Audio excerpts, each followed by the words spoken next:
त्यानंतर शाळेची पिकनिक जाते, त्या पिकनिकची फी आई म्हणते मी एवढी फी देऊ कुठून, डोक्याला हात लावत आहे ती म्हणतात नको नको, प्रिन्सिपलचं तुमचं काही काम नाही, तुम्ही जर पैसे देऊ शकत नाही तर तुमची या शाळेत ऍडमिशन होऊ शकत नाही, जा म्हणतात ते. आणि मग आई आपल्या मुलाला घेऊन आपल्या मराठी शाळेमध्ये, जिल्हा परिषदच्या शाळेमध्ये जात आहे, नमस्कार करत आहे.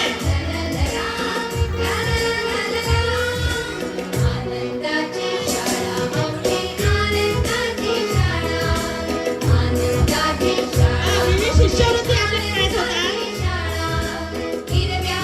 शालेय पोषण आहार आपल्या शाळेत मिळते, आपल्या शाळेत मोफत गणवेश मिळतो, मोफत पाठ्यपुस्तके मिळतात, आपल्या शाळेत बाल केंद्रित प्रकार होते, मुलांना घोकंपट्टी शिकवली जात नाही तर त्यांना गुंड शिकवले जातात. तर अशा जिल्हा परिषद शाळेत आपलं ऍडमिशन आपण करायला हवं. आणि बघा आई खुश होऊन आपल्या मुलाला शाळेत ऍडमिशन देत आहे. तर आपल्या शाळेत क्रीडा चॅम्पियन बघा, आपल्या शाळेमध्ये मुलं यावर्षी जिल्हा स्तरावर सगळे मुलं जिंकून आलेले आहे आणि त्यांना चॅम्पियनची ट्रॉफी मिळालेली आहे.